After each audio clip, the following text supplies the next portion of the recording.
अपने समान अन्य देवताओं में भी नारी शक्ति को जागृत करो। ये उत्तरदायित्व तो अब तुम्हारा है विनायकी। मुझे ज्ञात है कि माँ मुझे क्या करने के लिए निर्देशित कर रही हैं, किंतु मैं उस कार्य को पूर्ण करूंगी कैसे? तुम्हें यहाँ से लौटना चाहिए पुत्र। अभी जाना होगा मुझे, अभी तो मेरा मन ही नहीं भरा। किंतु माँ का आदेश है तो उसका पालन तो करना ही होगा। प्रणाम माता।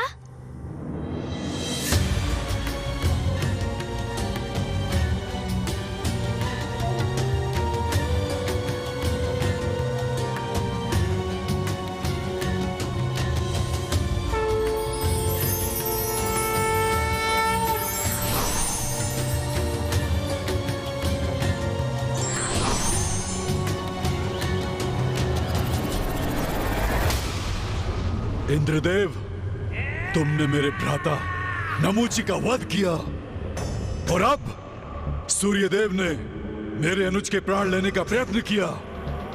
ये उचित नहीं है इंद्रदेव। अब देखो, मैं असुर महानायक शुंभ तुम्हारे अपराधों के दंड स्वरूप तुम सबकी कैसी दुर्दशा करता हूं। सब मुक्त हो जाओ।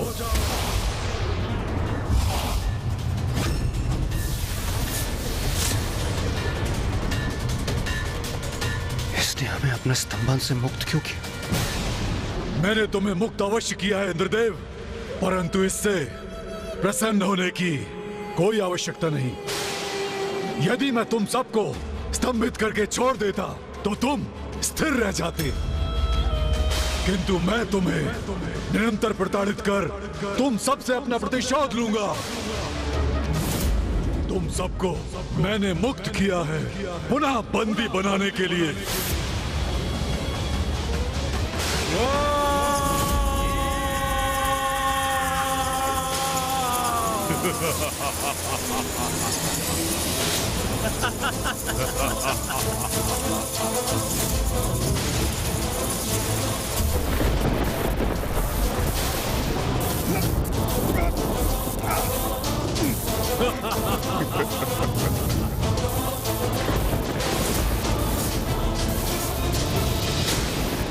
अब तो स्वर्ग पर मेरा इस असुर महानायक शुंभ का अधिकार हुआ।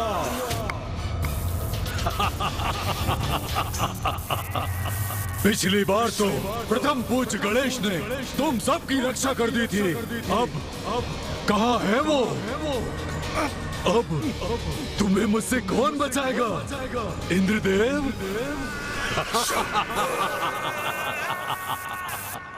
माँ, आपने मुझे अपने निकट आने की अनुमति दी, उसके लिए मैं आपकी कृतज्ञ हूँ। किंतु भैया की आपके दर्शन करने की इच्छा अपूर्ण रह गई माँ। अब ज्ञात नहीं उन्हें वो अवसर कब प्राप्त होगा, किंतु आप कब कैलाश लौटेंगी माँ? गणेश, भैया आ गए। कहाँ हो तुम अनुज? भैया तो कदाचित इस रूप में मुझे पहचान ही नहीं सकेंगे, असमंजस में पड़ जाएंगे वो। मुझे पुनः अपने गणेश रूप में आ जाना चाहिए। अरे नहीं, यही तो उचित अवसर है। अब यदि विनायकी का रूप धारण किया ही है तो भैया से थोड़ा आमोद प्रमोद भी हो जाए, आनंद आ जाएगा। गणेश, गणेश कहाँ हो तुम? कहाँ हो अनुज? गणेश, गणेश कहाँ हो तुम? स्वामी, कहाँ हैं आप? अनुज कहाँ हो? गणेश कहाँ हो अनुज?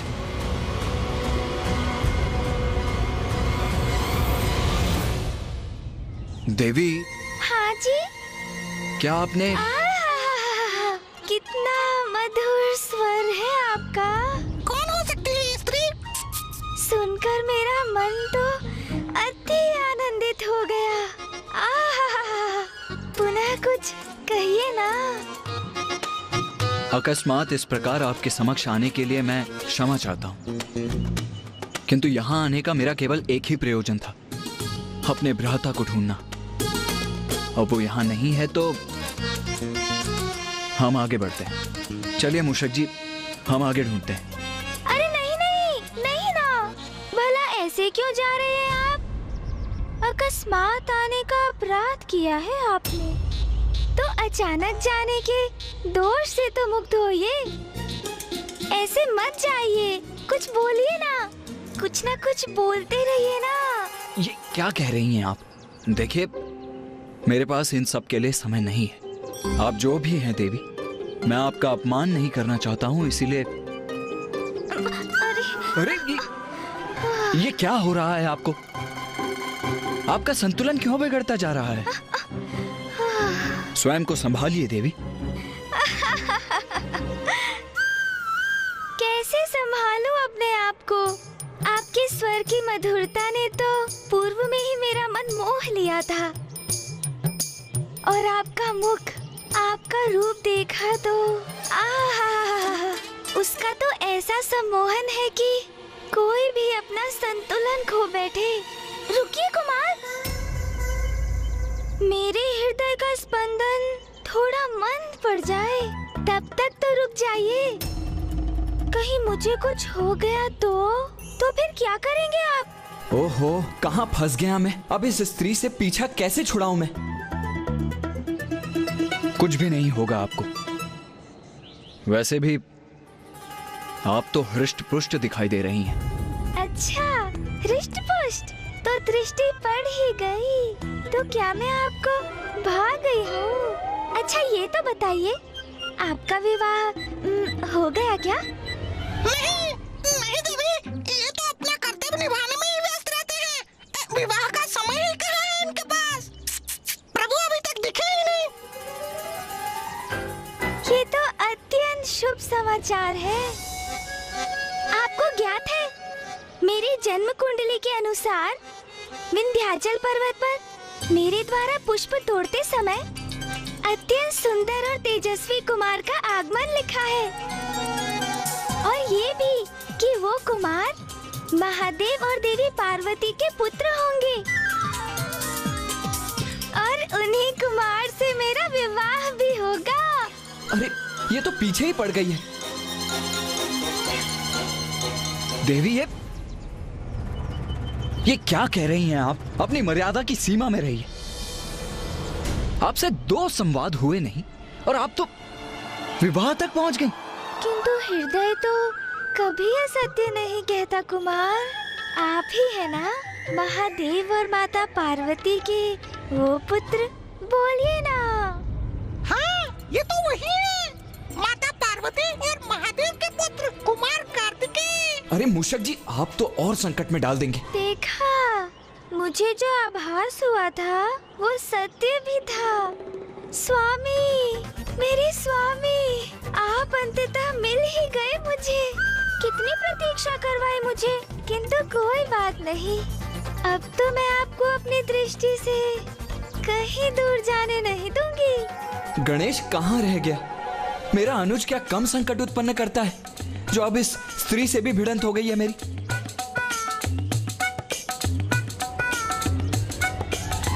अरे ये कैसा अनर्गल प्रलाप कर रही हैं आप? मैं किसी का स्वामी नहीं हूँ और ना ही किसी का स्वामी बनने की कोई इच्छा रखता हूँ। नहीं नहीं स्वामी, ऐसा मत कहिए। नियति को कैसे नकार सकते हैं आप? आपको तो मुझसे विवाह करना ही होगा। देखिए तो सही, मैंने तो अपने मन में आपको अपना स्वामी ही मान लिया है। इतने वर्षों से आपको पाने के लिए ही तो यहाँ इस पर्वत पर पुष्प तोड़ने आती रही हूँ मैं। अब तो मेरा मनोरथ भी सिद्ध हो गया। अब मैं आपकी अर्धांगिनी हूँ स्वामी।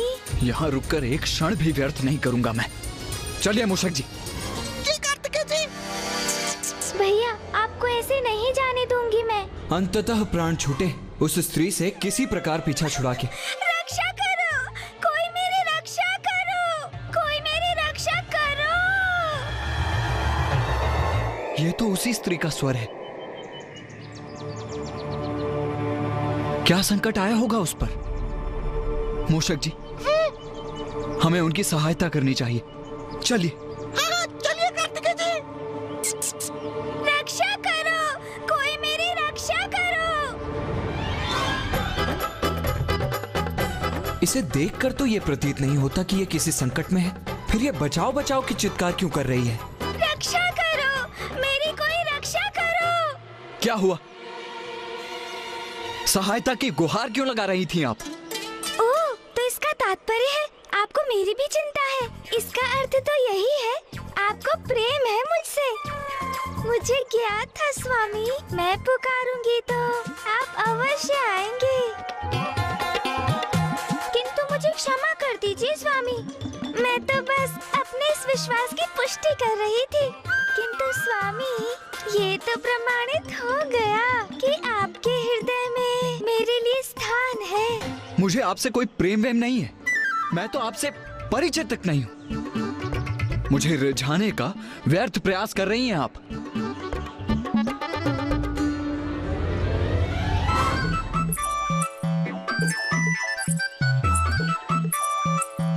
अरे, मेरे पीछे पीछे क्यों आ रही हैं आप? मेरा पीछा करना बंद कीजिए। आपके पीछे ना आऊं तो कहाँ जाऊं स्वामी?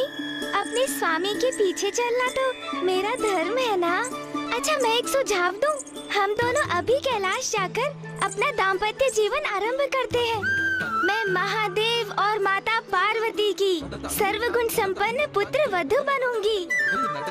हाँ, किंतु मेरी भी एक शर्त है। विवाह के उपरांत आपको अपने अनुज को कैलाश से निष्कासित करना होगा। मेरे स्वामी को निष्कासित? अरे, कैसी स्त्री है ये? अभी मुझसे विवाह करने की बात कर रही थी और अब मेरे परिवार को ही खंडित करना चाहती। क्योंकि स्वामी, मैंने सुना है बड़ा विचित्र है वो और बहुत नटखट भी, सभी को सताता रहता है। इसलिए वो तो कदापि नहीं रह सकता हमारे साथ। बस बहुत हुआ। मेरे भ्राता को लेकर ये सब कहने का दुस्साहस भी कैसे किया तुमने? क्या आप जानती भी हैं कि वो है कौन? प्रथम पूज्य गणेश है मेरा अनुज। प्रथम पूज्य? अभी मैं आपको अपने भ्राता की महिमा से परिचित कराता हूँ।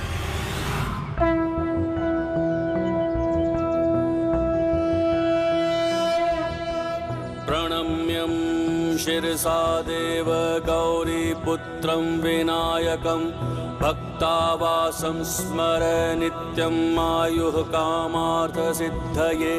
प्रथमं वक्रतुण्डं च एकदन्तं द्वितीयकं तृतीयं कृष्णं पिङ्गाक्षं गजवक्त्रं चतुर्थकं लंबोदरं पंचमं च षष्ठं विकटमेव च सप्तमं विघ्नराजेन्द्रं धूम्रवर्ण तथाष्टकं नवमं भालचन्द्रं च दशमं तु विनायकम् एकादशं गणपतिं द्वादशं तु गजाननं द्वादशैतानि नामानि त्रिसन्ध्ययः पठेन्नरः न चाविघ्नभयं तस्य सर्वासिद्धिकरं प्रभो।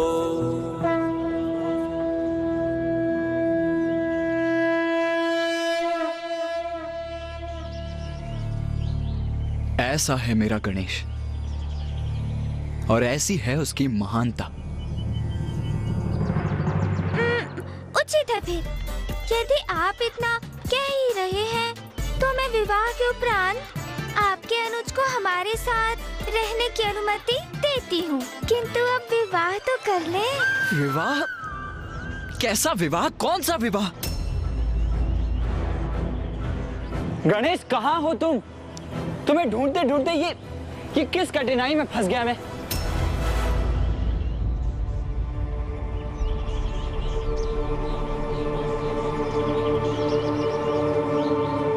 भैया, मेरे भैया,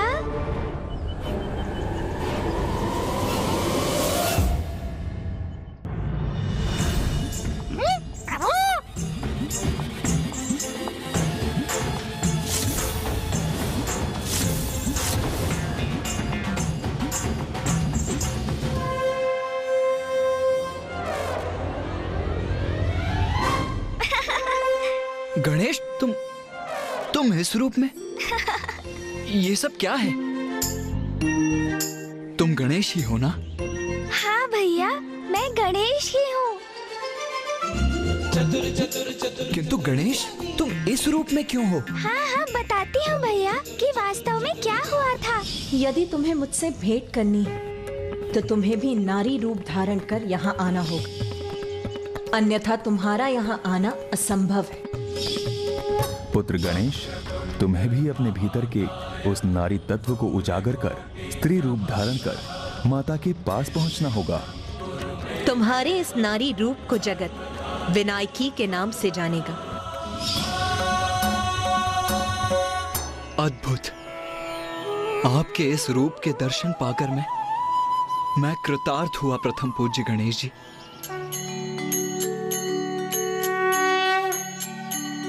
नीलाभा नीलवर्णा च नीललोहित पिंडला गजवक्त्रा महाकाया त्रिनेत्रा मुकुटोज्ज्वला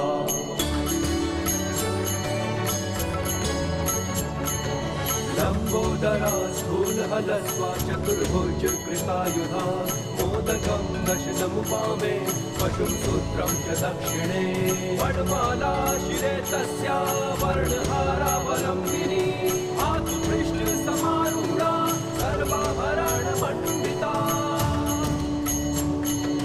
विनायकी महादेवी गज जन्म परीक्षदा विनायकी महादेवी गज जन्म परीक्षदा विनायकी महादेवी गज जन्म परीक्षदा विनायकी महादेवी गज जन्म परीक्षदा।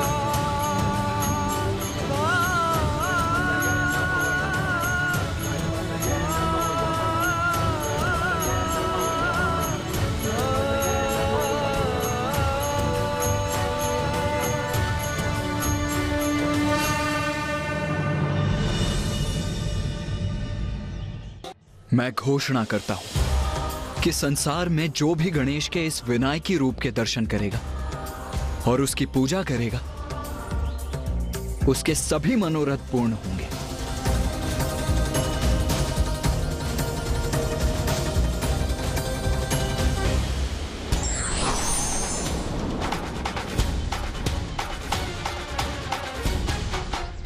भैया, मुझे क्षमा कर दीजिए, मैं तो बस आपके साथ परिहास कर रहा था।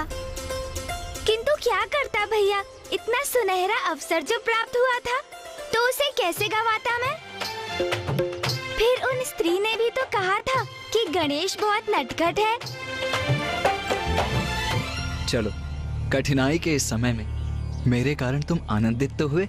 मुझे क्षमा कीजिए भैया, मैं स्वयं को रोक नहीं सका। अच्छा, अब ये बताओ कि माँ से भेंट हुई तुम्हारी? कैसी है वो? क्या कहा उन्होंने? माँ से भेंट तो हुई मेरी, वो यहीं इस विंध्याचल पर्वत पर ध्यानस्थ है।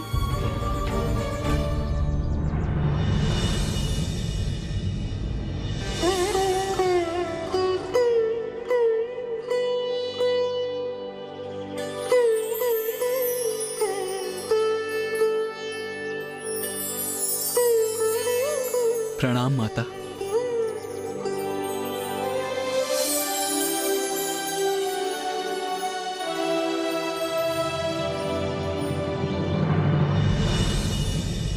किंतु गणेश, ये तो बताओ कि माँ ने तुमसे कहा क्या? क्या तुमने उनसे शुंभ निशुंभ से उत्पन्न महासंकट की चर्चा की? भैया, माँ ने कहा कि तुमने अपना विनायकी रूप मुझसे भेंट करने के लिए धारण नहीं किया है। इसके पीछे एक बहुत बड़ा कारण है। अपने समान अन्य देवताओं में भी नारी शक्ति को जागृत करो और शुंभ निशुंभ को मुझ तक आने को विवश करो। माँ ने मुझे जो दायित्व सौंपा है उसे निभाने का आरंभ मैं भैया से ही करता हूँ। भैया, थोड़ी प्रतीक्षा कीजिए, शीघ्र आप भी अपने नारी स्वरूप के साक्षात्कार होंगे। उचित है गणेश, किंतु मैं तो अपने इसी रूप में सक्षम हूँ, तो मुझे नारी रूप धारण करने की क्या आवश्यकता है? आवश्यकता है भैया, आवश्यकता है। मैंने भी यही पूछा था माँ से भैया, किंतु उन्होंने मुझे समझाया, जो नारी समस्त संसार को जन्म देती है, उस नारीत्व से बड़ी कोई शक्ति नहीं होती। शुंभ निशुंभ का वध करने के लिए ये आवश्यक है। आपको उसका वरदान ज्ञात है ना भैया? उस वरदान को निष्फल करने के लिए हम सभी को अपने भीतर की नारी और उसकी शक्ति को जागृत करना होगा। तभी हम इन असुरों के वध में सहायक बनेंगे। तब तो हमें यथाशीघ्र ऋषि मार्कंडेय जी के पास लौटना चाहिए। हमें ये तो ज्ञात है कि माँ कहाँ है, किंतु माँ के इस युद्ध में सहभागी होने के नाते हमें अब और भी सतर्क रहकर शुंभ निशुंभ के प्रत्येक क्रियाकलाप पर दृष्टि बनाए रखनी होगी। हाँ भैया, और ऐसी योजना भी बनानी होगी जिससे शुंभ निशुंभ शीघ्र माँ तक आने के लिए विवश हो जाएं। छल से स्वर्ग पर तो अपना अधिकार स्थापित करने का प्रयास कर ही चुके हैं शुंभ निशुंभ। ज्ञात नहीं अब वो कौन सी चाल चलने की तैयारी कर रहे हो।